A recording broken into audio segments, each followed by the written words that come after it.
Toda Rabba. Shalom à tous.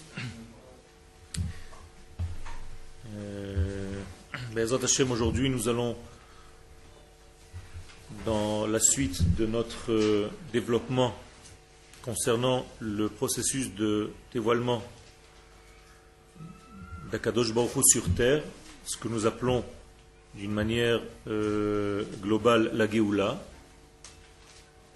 Nous allons voir un petit peu que le processus correspond en fait à la création du monde. C'est-à-dire que dès la création du monde, nous avons le processus qui est déjà placé secrètement dans le processus de toute la rédemption d'Israël, de toute la Géoula d'Israël. Et donc nous allons étudier en fait ce qui s'est passé lors de la création du monde pour essayer de comprendre comment Akadosh Baruch Hu fait avancer sa Géoula. בספר לאמונת איתנו כותב הרב טאו שליטה שמעשה בראשית מקביל למהלך גאולת ישראל. Le Rav Tao explique que toute la création du monde dans le livre de Bereshit correspond en réalité à la Géoula, au dévoilement, à la rédemption, à la libération du peuple d'Israël et en réalité du monde entier après. Alors il y a des règles. Hofa'at ha-chomer kodemet le-hofa'at ha-ruach. Le monde matériel précède dans sa révélation, dans son dévoilement, au monde spirituel. C'est-à-dire que Akadosh Baruch Hu, lorsqu'il crée, c'est la matière qui va apparaître en premier avant l'esprit.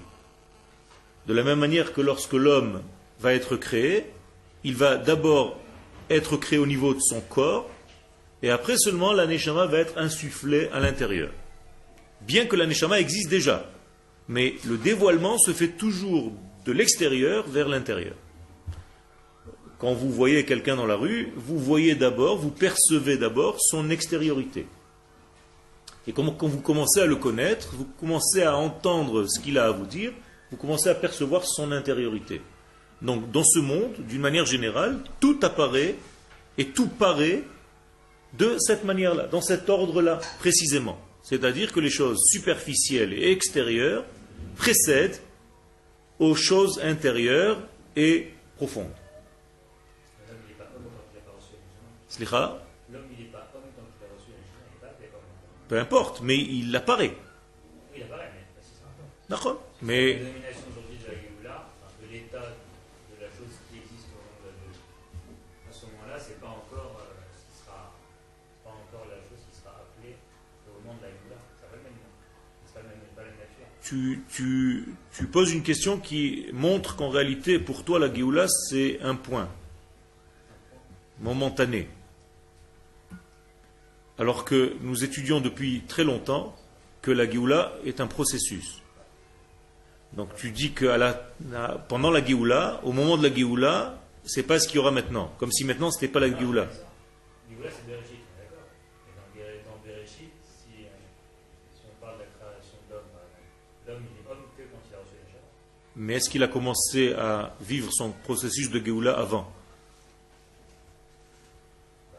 C'est ce que je suis en train de dire.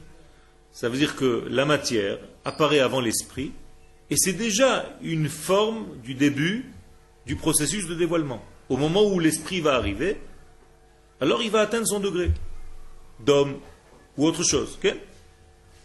Chazal Omrim, donc les sages nous expliquent que la Géoula mitpatachat mimata lema'ala, que la Géoula se développe en fait du bas vers le haut. C'est en fait ce qu'on vient de dire sous une autre forme. Autrement dit, ou de l'extérieur à l'intérieur, ou du bas vers le haut, ce qui est pareil. L'exemple clair dans la Torah, c'est Haaretz. D'abord, il y a la création Shamayim Va'aretz. Après, il y a les eaux. Après, il y a le végétal. Après, il y a les animaux. Ad shele basof mofia ha'adam, jusqu'à la limite, en fait, de toute cette création où apparaît l'homme. Vous voyez que l'homme étant supérieur aux autres créations apparaît précisément à la fin. Donc ça suit bien la logique qu'on est en train de développer, c'est que les choses extérieures, basses, apparaissent en premier et les choses intérieures ou hautes apparaissent en dernier.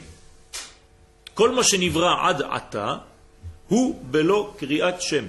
Et tout ce qui a été créé avant que l'homme ne soit là avait été créé sans être nommé, sans nomination. À tel point que les sages nous disent que c'est l'homme, quand il est arrivé, qu'il a commencé à nommer les choses. Et avant de les nommer, ces choses étaient inertes. Toute la création du monde était là, mais elle ne bougeait pas. Il n'y avait pas de vie. C'est le premier homme, lorsqu'il a commencé à définir, à donner des noms aux choses de toute cette création, aux animaux, aux objets, aux végétales, que ces choses ont commencé à vivre réellement. Donc l'homme, toute la création attendait en fait son apparition. Tant que l'homme n'apparaît pas, tout est inerte, créé, mais ne bouge pas, ne vit pas encore, et attend comme gelé la venue de l'homme pour que l'homme fasse réchauffer toute cette création, lui donne vie, et que le mouvement commence à s'opérer. Qu'est-ce que ça veut dire que tout a été créé sans donner de nom, sans nomination? Mais tout simplement, c'est en fait le travail de l'homme. L'homme est là aussi pour nommer les choses, donc pour les quantifier et pour les mesurer, pour les limiter, pour les... Pardon? Pour les définir. Et donc leur dire à quoi elles servent. Au départ, toute la création donc est belo hakara, sans connaissance, belo regesh vemudaout, sans aucun sentiment, sans aucun savoir, sans aucune conscience. Bli havanat erech habria, donc on n'a pas encore la possibilité de savoir la valeur et le sens des choses avant que l'homme apparaisse. Bli yediat mekora ou megamata, donc on ne sait même pas d'où elle vient et où elle va, toute cette création. Rak beofat Adam, seulement avec l'apparition de l'homme, korehu beshem, il commence à nommer. Nommer en hébreu, c'est donner une direction. En hébreu, le mot shem peut se lire aussi sham. C'est-à-dire que lorsque je donne le nom à quelque chose, lorsque je définis, lorsque je nomme quelque chose, je lui donne aussi une direction, sham. Ve'az mitgale le mafrea. Et donc, rétroactivement, une fois que la chose est nommée, alors on dévoile ha'erech shel kol habria, la valeur de toute cette création. Tafkida, quel est son rôle? Ve'yi'uda, et quel est son but? Adam Arishon noten shemot besechel elyon beruach hakodesh asher alav. Alors, comment est-ce que l'homme peut savoir nommer les choses?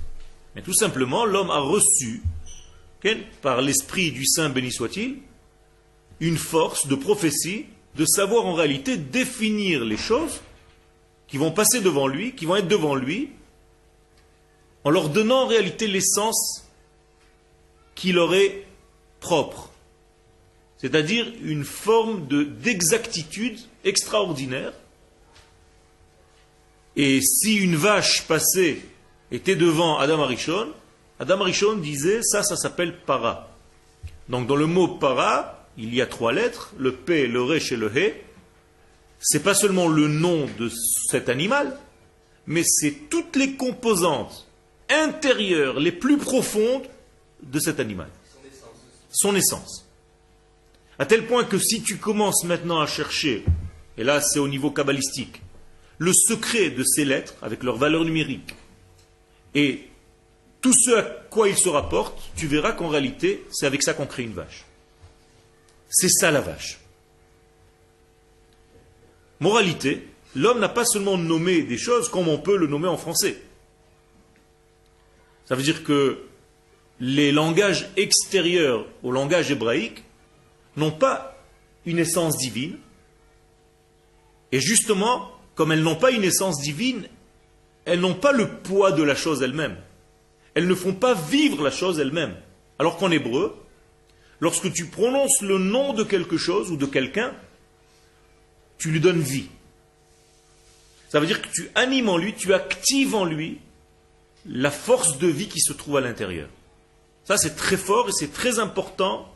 C'est d'ailleurs très impressionnant aussi de voir comment chaque être et chaque définition que la Torah a donnée est tellement forte qu'elle a en elle la composition de la chose elle-même. Nommer, c'est transmettre au roi, c'est transmettre ou interrompre. Donc nommer, c'est comme un interrupteur qui commence à faire marcher l'élément de vie qui se trouve déjà à l'intérieur, mais qui commence maintenant seulement à bouger, à vivre, à prendre un mouvement. Est-ce qu'on peut dire que c'est participer à la création de nommer? Tout à fait. C'est pour ça que l'homme est là, c'est pour nommer et définir les choses. Et en réalité, nous sommes là pour dévoiler le nom. Le nom de qui? D'Akadosh Baruch Hu. Asagevehu ki yada shemi. Si tu connais mon nom, dit Akadosh Baruch Hu, je t'élèverai. Autrement dit, nous sommes tous là pour étudier quoi? Le nom d'Hachem. Et c'est pour ça que nous étudions la Torah. C'est pas pour avoir des connaissances d'une histoire qui s'est passée il y a 3000 ans. C'est pour dévoiler le nom d'Hachem dans le monde. Autrement dit, si j'étudie son nom, et c'est ça l'étude de la Torah, c'est étudier son nom, je peux en réalité dévoiler le sens profond de la vie. Et si je sais d'ailleurs définir le nom de quelqu'un, et pénétrer à l'intérieur du nom de quelque chose, ou de quelqu'un, je peux savoir par ce nom-là, tout ce que cette chose vient m'enseigner. C'est comme ça qu'on étudie la Torah. Ça veut dire, si j'ai un sujet à développer, on va prendre le sujet que nous sommes en train de développer, Géoula.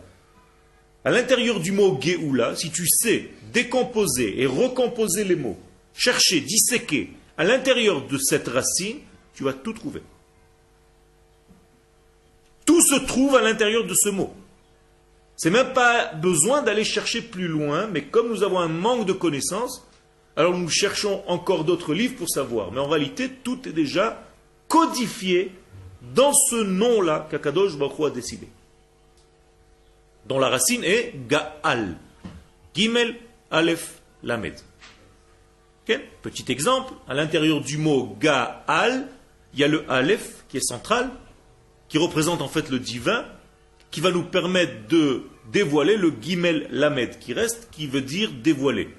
Gal. Gal einai ve'abita niflaot mitoratecha. Enlève le voile que j'ai devant mes yeux pour que je puisse pénétrer à l'intérieur de tes secrets. Donc dans le mot Géoula, il y a tout. Il y a d'ailleurs le mot Gola qui veut dire exil. Et donc il n'y a pas de Géoula sans Gola. Donc les mêmes racines sont là. Caché et dévoilé, c'est les mêmes lettres. Et encore beaucoup de secrets qui se trouvent à l'intérieur de ce texte, de ce mot-là, de ces quelques lettres.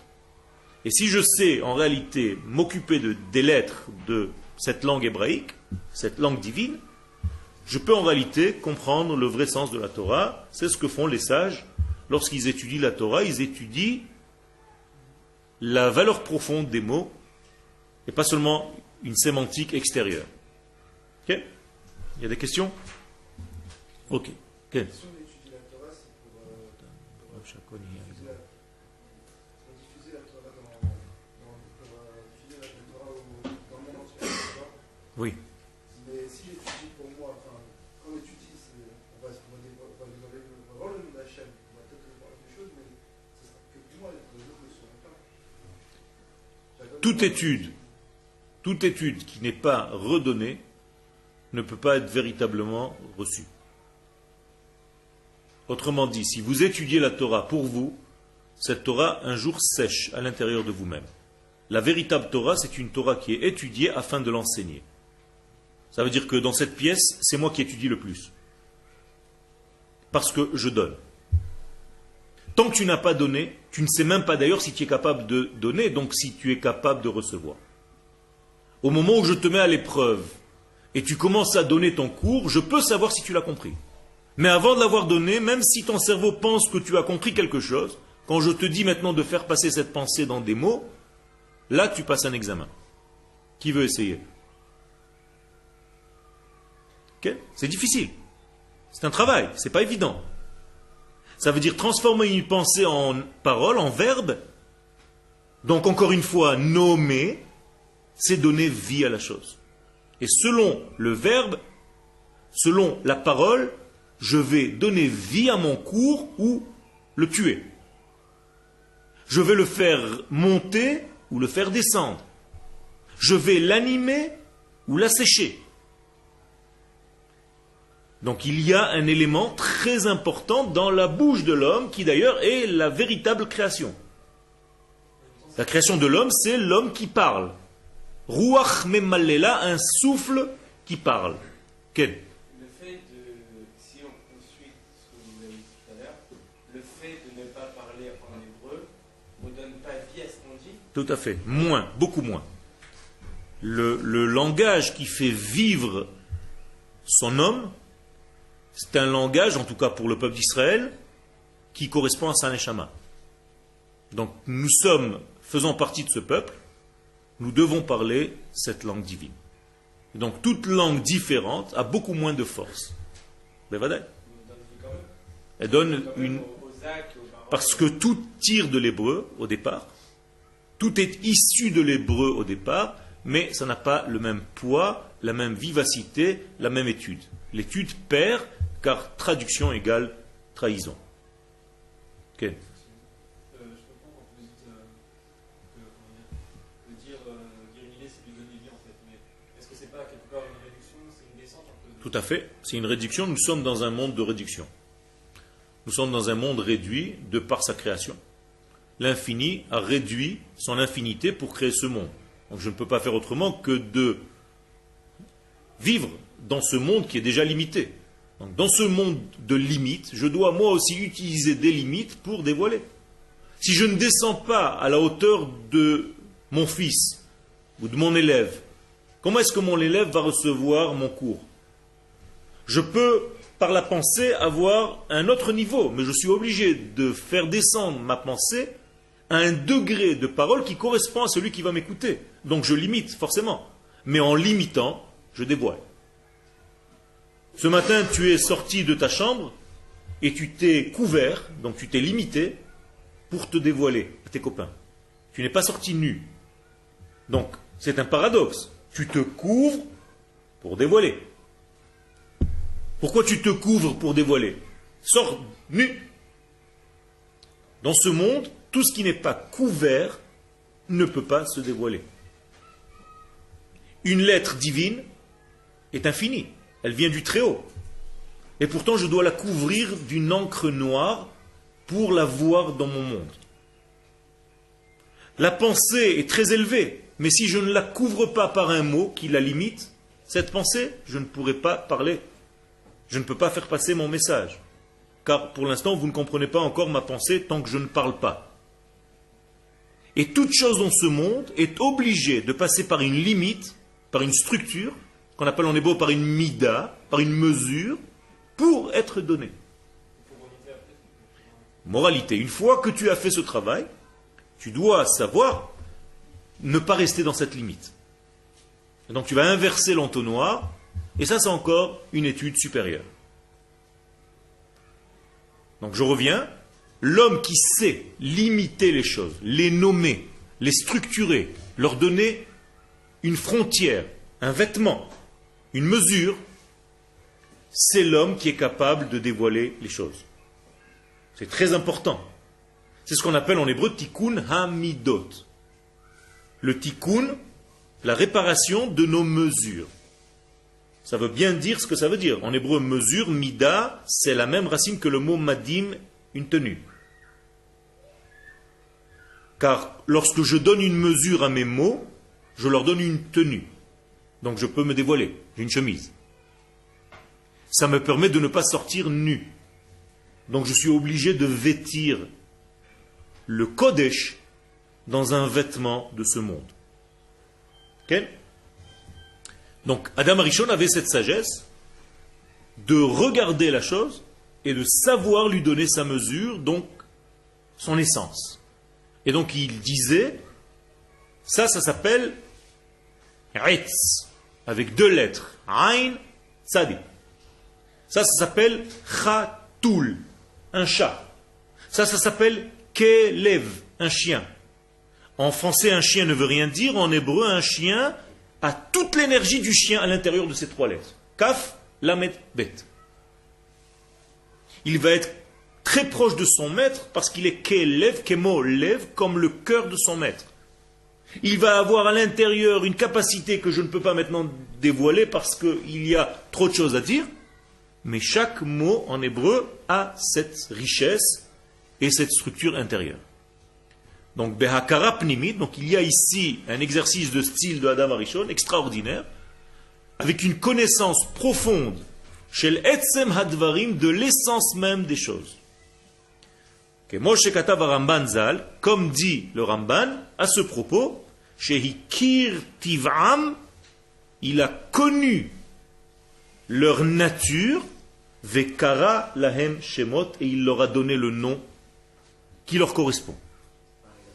Slicha, Adam Arishon est en train de nous donner une leçon de vie. Ici. C'est subjectif, c'est une manière de parler. Madame Arishon nous donne ici, en fait, une grande leçon de vie.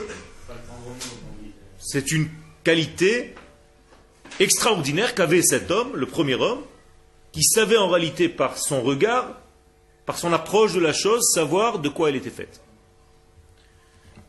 Et donc le Rambam continue, Kelomar Hashem Haraoui Lahem, je veux dire par là, dit le Ramban, le nom qui leur est adéquat, qui leur est véritablement fait partie de leur nature, les fi hateva shelahem, selon leur vraie nature.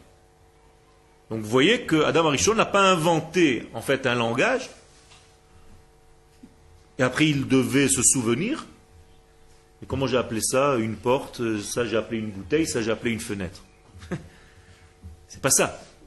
Ça veut dire qu'à chaque fois qu'Adam Arishon se replaçait en face de cette vache, il savait que c'était Para. Pourquoi? Pas parce qu'il se souvenait qu'il avait appelé Para.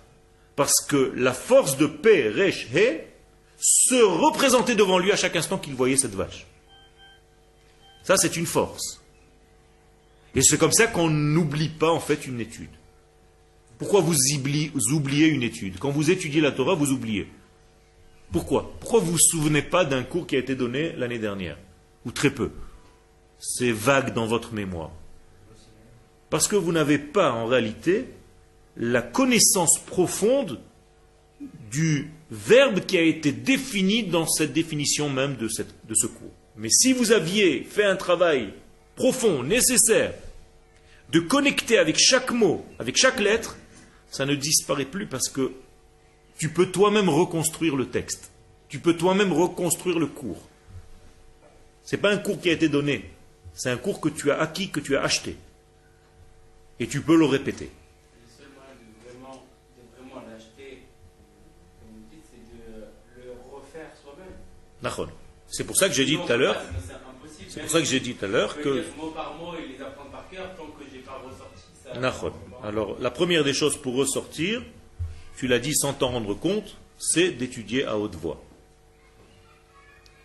Ça veut dire que quand tu étudies à haute voix, tu commences déjà à entendre le son de ta voix, donc la mémoire va être gravée beaucoup plus fort que si tu lisais comme si tu lisais un roman avant de dormir. Donc quelqu'un qui veut véritablement reconnaître et se souvenir de son étude doit étudier à haute voix. Et c'est pour ça que dans les yeshivot, tous les gens, même s'ils sont seuls, parlent à haute voix. Pourquoi? On n'a pas besoin de t'entendre. Non, moi j'ai besoin de m'entendre. Quand tu t'entends, c'est en réalité le premier élève à qui tu donnes le cours. Tu te donnes le cours à toi-même et tu entends ce que tu dis. Achar briata Adam, une fois que l'homme a été créé, mishtalem et abria, toute la création se termine, se complète, behofaat ha-shabbat, par l'arrivée du Shabbat. Le Shabbat apparaît, le monde se termine. Qu'est-ce qui se passe dans ce Shabbat? Ba mishtakef kvar ha'atid hagadol. Ce Shabbat va représenter en fait la fin des temps. Yom shekulo Shabbat umnucha. Le jour qui sera entièrement du degré Shabbat et qui sera entièrement dans le degré du repos. Ça veut dire que une fois que l'homme est là, il lui reste en fait une seule chose à faire. Rentrer dans le Shabbat. On est d'accord? Il a été créé le 6e jour, et le Shabbat c'est le 7e jour. Et donc il a été créé quelques heures entre guillemets avant de rentrer dans le Shabbat. Pour dire en quelque sorte que la seule chose qu'il devait faire c'est rentrer dans le Shabbat. Il avait une seule chose en face des yeux, c'est le Shabbat dans lequel il devait entrer. Moralité, il a fauté pendant ce laps de temps. Non, avant le Shabbat, le 6e jour encore, avant de rentrer dans le Shabbat, et il est rentré dans le Shabbat avec sa faute. Mais il a fait tchouva. Il a commencé déjà à faire tchouva. Mais c'est déjà une tchouva qui ne pourra plus le placer dans l'ordre de la vie. Ça veut dire qu'il est rentré dans le Shabbat, il a déjà fait tchouva le même jour où il a fauté, mais il est rentré avec une certaine trace, et il n'a pas atteint le véritable Shabbat de la fin des temps. Est-ce que ça voudrait dire que quand on fait tchouva, on n'arrive pas à redevenir au même niveau qu'avant? On peut arriver à un niveau encore plus grand que ce que nous étions avant. Parce qu'il n'a pas réussi à faire une tchouva complète de cette chute. Et moralité, nous sommes aujourd'hui, nous, les fils de cet homme-là, Bnei Adam, réparant pendant 6000 ans cette faute-là, pour arriver en fait à ce fameux Shabbat où nous serons beaucoup plus grands que ce qu'il était avant sa faute. Et pourquoi 6000 ans? À cause du 6e jour. Il a fait. Alors on va voir maintenant, c'est justement le sens du cours. Comment s'inscrivent les 6000 ans en fait, et tout le travail que nous avons à faire dans la création de l'homme. Et nous allons voir qu'en réalité la création de l'homme est très importante à tel point que les sages nous disent comment l'homme a été créé de la première heure jusqu'au moment de sa faute et même après. Yotse et faux. Pour l'instant, nous avons une conclusion intermédiaire qui que toute la création elle a été faite de l'extériorité vers l'intériorité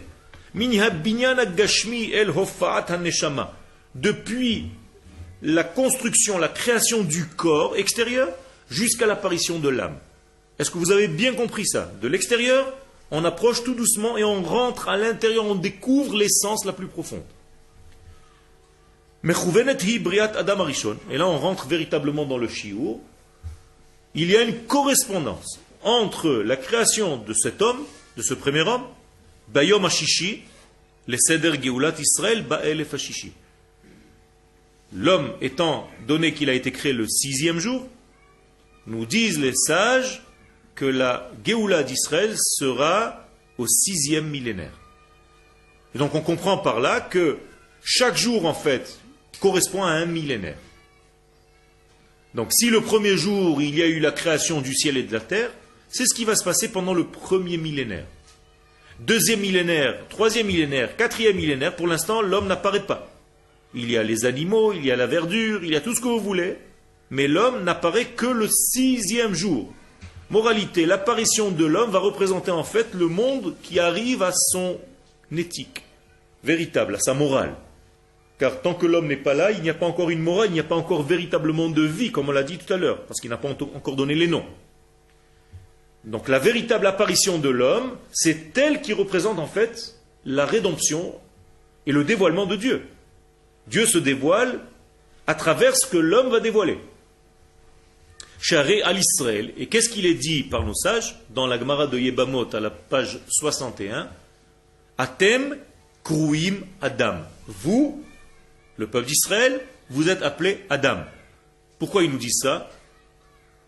Justement pour nous faire comprendre que ce qui s'est passé avec Adam Arishon, c'est ce qui va se passer avec vous. Donc si Adam Arishon est né, a été créé le 6e jour, vous, le peuple d'Israël, vous allez être véritablement créé le 6e millénaire. Alors, jusqu'au 6e millénaire, le peuple d'Israël va être un petit peu sans véritablement vivre. Au 6e millénaire va commencer à apparaître sa vie. L'état d'individuel, il est quoi l'homme pendant ces 6000 ans? Il n'est rien. Alors, il est en voie de devenir. Il se cherche. Mais il n'a pas encore atteint son niveau d'homme. Quand il est Israël, c'est vraiment la création du peuple d'Israël. C'est la création, mais pas encore du devenir du peuple. puisque nous savons qu'il faut attendre le don de la Torah aussi, pour atteindre encore un niveau, et surtout l'entrée en Eretz Israël pour atteindre encore un niveau. Et même là-bas, ce n'est pas encore terminé parce qu'on monte. Et donc là, on apprend que le véritable sens du peuple d'Israël va apparaître seulement au 6e millénaire de notre histoire. Alors regardez maintenant comment les sages vont nous dire dans la Gemara de Sanhedrin, à la page 38, chaque heure, ce qui s'est passé lorsque Dieu crée le premier homme, et à partir de là, nous allons faire le parallèle avec notre Géoula. Donc, Bagmara Sanhedrin la metret katouv shtem esre shaot have hayom. La Gemara nous dit que le monde, le jour, il a 12 heures. Ça veut dire qu'une journée entière, elle a 24 heures, jour et nuit. Mais le jour n'a que 12 heures. Pourquoi la Gemara nous dit que le jour n'a que 12 heures? Je sais bien que le jour n'a que 12 heures. Parce que le premier homme a été créé quand? La nuit ou le jour? Le jour. Donc on s'en fiche de la nuit. Donc on a déjà enlevé, en fait, du 6e millénaire, combien de temps? La moitié. Donc combien? 500 ans. Ça veut dire qu'on est déjà en l'an 5500. On est d'accord? 5500. Ok? Donc on va commencer notre compte en 5500. C'est là où l'homme, à la première heure de la journée, du 6e jour, qu'on va commencer à parler. Alors regardez ce que dit la Gemara. Sha'a Rishona, première heure, Utzbar Afaro. Qu'est-ce qui s'est passé avec le premier homme? On a rassemblé la poussière pour le créer. Qui a fait ça? Akadosh Baruch Hu. Shnia, deuxième heure, Naasa Golem. Il est devenu, qu'est-ce que c'est un golem? Un tas de poussière. Shlishit, comme une pâte que tu viens de former avant de lui donner une forme. Troisième heure, Nimtechu Evarav. On a allongé ses membres. Ça veut dire qu'on commence à lui donner une forme. Dieu est en train de dessiner, de façonner, de sculpter le corps de cet homme. Revi'it, quatrième heure, Nizreka Boneshama. On lui a... Qu'est-ce que c'est Nizreka? Verse. Non. Les Hazrik en hébreu. Zrika. Injecté. On lui a injecté une âme. Chamishit, cinquième heure. Ahmad al-Raglav, il se met debout. Regardez, jusqu'à la 5e heure, il ne peut pas se mettre debout. Pourquoi? Parce qu'il n'a pas encore de neshama. Seulement à partir du moment où il a une neshama, il peut se mettre debout. Shishit, 6e heure, Kara Shemot. C'est ce qu'on vient d'étudier. Il a commencé à nommer les choses. Pour l'instant, on va s'arrêter là. Ça veut dire qu'on a déjà, parmi ces 12 heures qui nous restent, on a utilisé 6. La 6e heure, c'est le début de notre cours, c'est-à-dire que l'homme est déjà capable de nommer les choses, de les définir.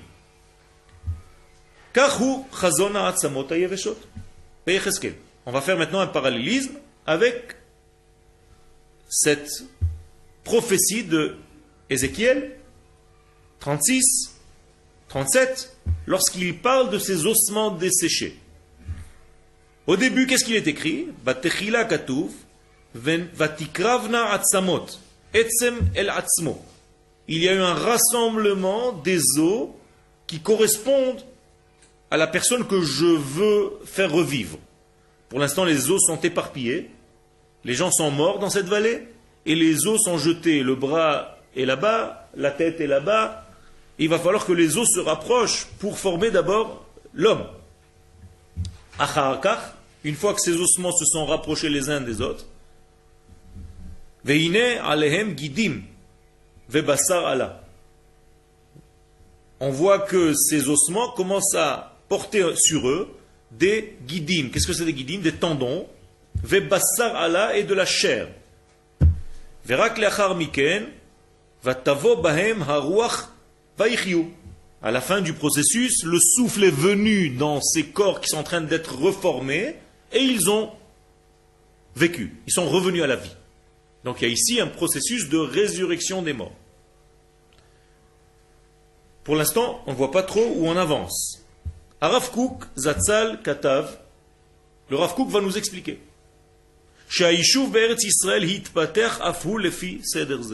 Que le développement de tout ce qui se passe en Eretz Israël va se développer de la même manière.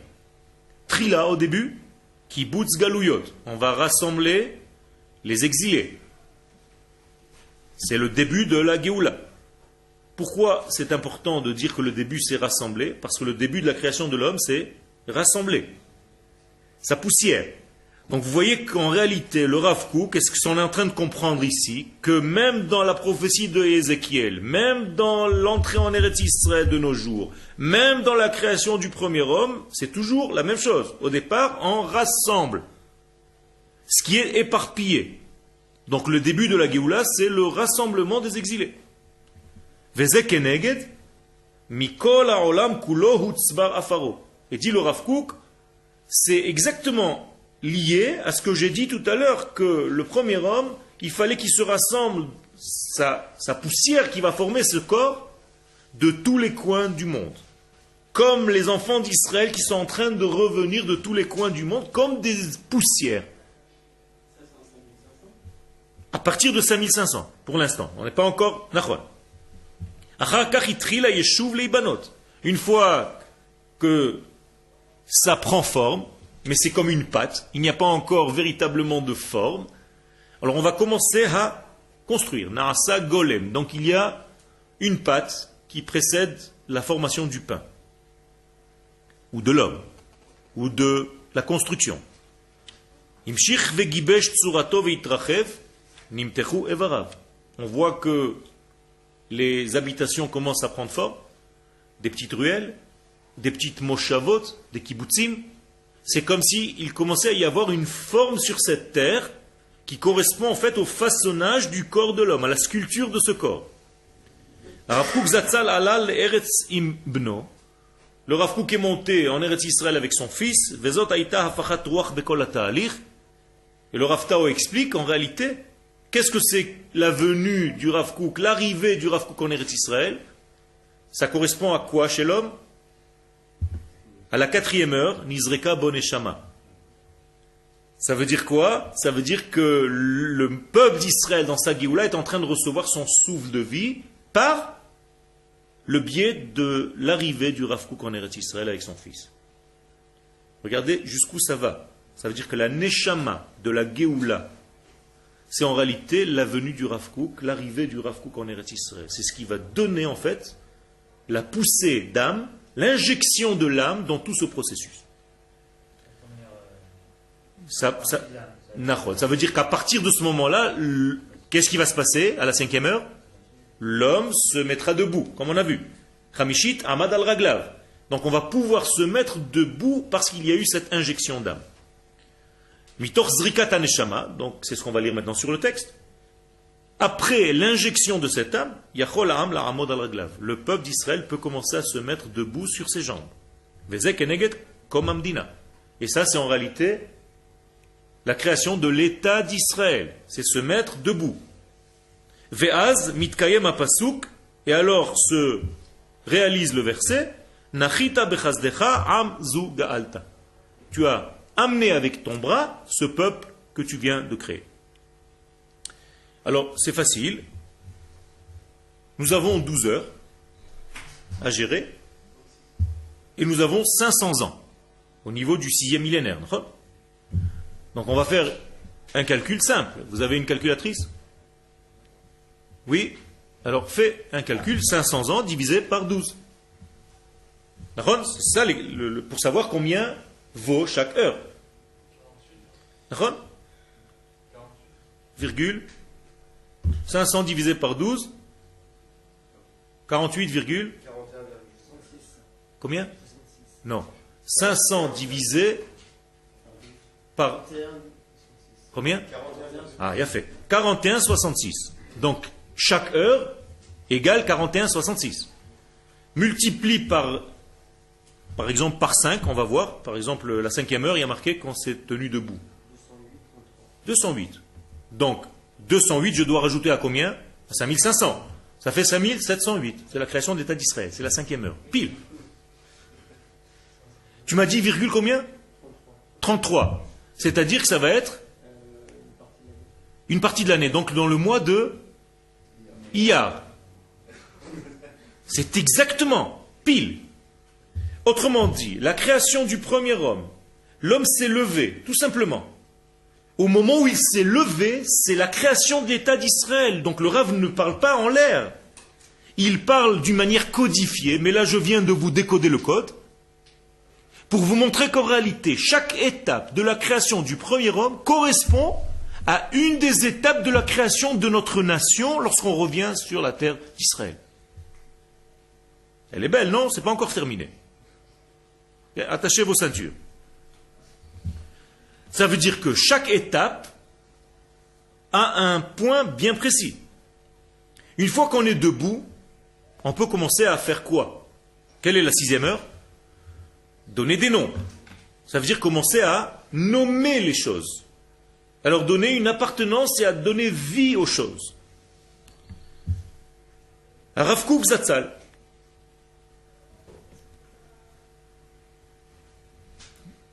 Ok. Haketza Megoulé. Nous sommes dans la partie en bas. Haketza Megoulé, donc la partie véritablement de la fin des temps dévoilée. Hinot ta'alich tiv'i ou mesudar. On voit bien qu'il y a ici un ordre, que quelqu'un dirige cet ordre. C'est pas n'importe quoi. Et c'est obligé d'être en correspondance parfaite avec la création de l'homme, puisque l'homme s'appelle qui? C'est qui Adam? Je vous ai dit tout à l'heure dans la Gemara. Atem Kouim Adam. Regardez dans la Gemara de Yebamot, à la page 61, Israël, c'est ceux qui ont le nom de Adam. Pourquoi? C'est important de le savoir, parce que ce qui s'est passé avec Adam va se passer avec Israël. C'est la même chose. Donc les sages dans la Gemara n'ont pas voulu nous dire, vous vous appelez Adam, les autres s'appellent des singes. Non. Vous vous appelez Adam parce que ce qui s'est passé avec lui en petit, en filigrane, va se passer avec vous dans vos générations. Et donc la Gemara vient nous enseigner quelque chose de très important. Étudie ce qui s'est passé avec Adam. Tu sauras ce qui va se passer avec ton peuple. C'est-à-dire? Donc il y a un ordre divin. Et ce rythme-là, cet ordre-là, se trouve en réalité dans la nature. Akadosh Baruch Hu a créé une nature qui est apparemment bien ordonnée. Secrètement ordonnée, j'allais dire. Yesh makom efo. Donc il y a place. Leitbonen bata'alichim ativim. De regarder tous les processus naturels de notre monde, hamitrachashim be'olam ateva, dans le monde naturel qui se dévoile, qui se développe devant nous. Al-mnat lilmod mehem et sidre geulat Israël, pour essayer de comprendre l'ordre de la Géoula de notre peuple. Alors on va prendre un exemple. On ne va pas pouvoir aller chercher dans la nature tous les exemples. On va prendre un exemple. L'exemple du papillon. Echad ta'alichim, un des processus, hatoem lehafli, qui est tellement magnifique par rapport à la Géoula, de kim'a, de peu à peu, petit à petit, Hatsomachat bedorenu, qui est en train de se dévoiler, de pousser dans notre génération, Nirmaz vepsuke hanechama shebesefer Ishaya, on va aller le chercher dans l'un des versets de, comment on dit nechama, de consolation, que le prophète Isaïe va commencer à prophétiser au moment du 2e temple. Alors on va prendre un verset du prophète Isaïe. Echad apsukim shebo nitmaket, nous allons donc nous préciser, nous placer sur un seul verset, Hu Ishayahu Mem, dans Isaïe 40. Al tir'i tola'at Yaakov. Regardez ce que nous dit le prophète. Pourquoi je vous ai dit tout à l'heure qu'on va choisir le papillon? Pas parce que ça m'arrange. Tout simplement parce que le prophète Isaïe nous considère comme une larve de papillon. Et il nous dit, n'aie pas peur, toi, le ver de terre, en réalité ce n'est pas un ver de terre, c'est un ver à soie. Al-Tir'i, n'aie pas peur, toi, le ver à soie qui s'appelle Yaakov, mais t'es Israël. C'est vrai que pour l'instant tu es mort, Israël, Donc il est en train de nous parler dans un moment d'exil, mais il vient nous consoler. Vous avez été détruits, votre temple a été détruit, mais je viens vous consoler. Vous êtes pour l'instant effectivement dans un état de mort, mais vous êtes considéré comme un ver à soie. Ani azartich neum Hashem, c'est moi qui vais t'aider, comme je t'ai toujours aidé, vegoalech kedosh Israël, et je te délivrerai, là le mot Géoula qui apparaît, moi le Dieu d'Israël. Moralité, le ver à soie, pour l'instant c'est un ver, on ne sait pas que c'est un ver à soie, je vous le dévoile déjà, mais le ver, Tolaat, c'est ce que Jérémie vient nous dire. Ken Isaïe vient nous dire, vous êtes un ver. Hanavi mechane et Israël Tolaat. Donc le prophète considère Israël, il l'identifie comme étant un ver. Chazal Masbirim, ki kocha shel Tolaat nimtza bepia. Où se trouve la force d'un ver? Dans sa bouche. C'est-à-dire que le ver va faire toute sa vie avec sa bouche. Il va manger des feuilles, il va grimper, tout avec sa bouche. Et le ver à soie, il va fabriquer la soie, avec sa bouche. Car kocham shel Israël. Premier parallélisme, pourquoi le prophète nous considère comme un ver? Eh bien parce que nous aussi, notre force est dans notre bouche. On a commencé le cours en disant que la chose la plus secrète, c'est de savoir définir les choses, leur donner une structure au niveau du verbe. Là, on est en train d'avancer. On voit que le prophète nous considère comme un ver qui toute sa force est dans la bouche. Donc Israël, sa véritable force est dans sa langue, dans son langage, dans son verbe, dans sa manière d'exprimer et de dire, de raconter le divin. Qu'est-ce qu'on fait toute la journée? On parle. Il y a que des paroles. Tout se fait par la parole. Vous rêvez avec des lettres. Vous ne pouvez pas rêver s'il n'y avait pas de lettres. Vous réfléchissez avec des compositions de lettres dans votre tête. Vous parlez avec des lettres. Hein? Mais une image, c'est des lettres. C'est que des lettres. Tout n'est que lettres. Est-ce que vous pouvez faire quelque chose sans des lettres? Ça n'existe pas. Tout est à base de lettres. Donc vous parlez, vous dormez, vous réfléchissez, vous mangez, tout ce que vous faites. Ce sont des lettres, ce sont des combinaisons de lettres. Moralité, toute notre force, c'est le verbe, la lettre. Et d'ailleurs, qu'est-ce qu'on a reçu lors du don de la Torah? La semaine dernière, c'était la fête de Shavuot.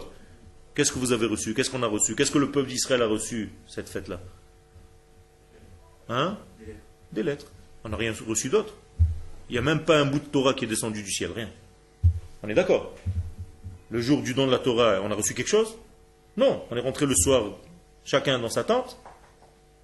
Avec quoi dans la poche? Rien. Il n'y a même pas des tables qui sont descendues, on est d'accord. Les tables sont descendues le 17 Tammuz. Le don de la Torah, le 7 Sivan ou le 6 Sivan, peu importe, dans la Gemara, il y a une marloquette. Qu'est-ce qu'on a reçu? Mais en forme de quoi? De lettres. On a vu des lettres, on a entendu, c'est tout. Et on est rentré le soir avec beaucoup de choses dans la tête et dans les yeux et dans les oreilles. C'est tout. On est d'accord? Ça veut dire que, en réalité, la Torah, c'est quoi? Qu'est-ce qu'on a reçu cadeau, en fait? Les lettres. Donc le nom d'Hachem. Les 22 lettres de l'alphabet. C'est ça qu'on a reçu comme cadeau. Maintenant, débrouillez-vous avec ces 22 lettres pour former tous les mots que vous voulez. C'est un beau jeu. D'accord? Tu vas prendre les 22 lettres de l'alphabet hébraïque, plus les 5 lettres doubles, et maintenant je vais te créer une boîte, un jeu, les lettres de la création. Il faut créer un petit jeu comme ça. Ça peut marcher. Et maintenant tu vas former des mots, seulement ce n'est pas un petit jeu qui ne sert à rien. Tous les mots que tu vas former vont devenir vivants. Imagine-toi, tu fais un film avec ça. Ça veut dire que si tu écris par exemple Dalet et Gimel, tu vas avoir l'apparition d'un poisson qui va apparaître, qui va nager dans ton petit jeu. Eh bien, c'est exactement comme ça qu'Akadosh Baruch Hu a créé le monde. Baruch she'amar vehaya ha'olam. Béni celui qui a dit, et le monde fut. Baruch omer ve'ose. Il dit et ça se passe. Vayomer Elohim yehi or. Akadosh Baruch Hu a dit lumière. Et pitom va yehi or. Lumière. Extraordinaire. Est-ce que nous, les hommes, nous pouvons faire exactement la même chose? Est-ce que nous pouvons créer par la parole? Bien sûr, c'est ce qu'on fait toute la journée. Toute la journée, on crée par la parole.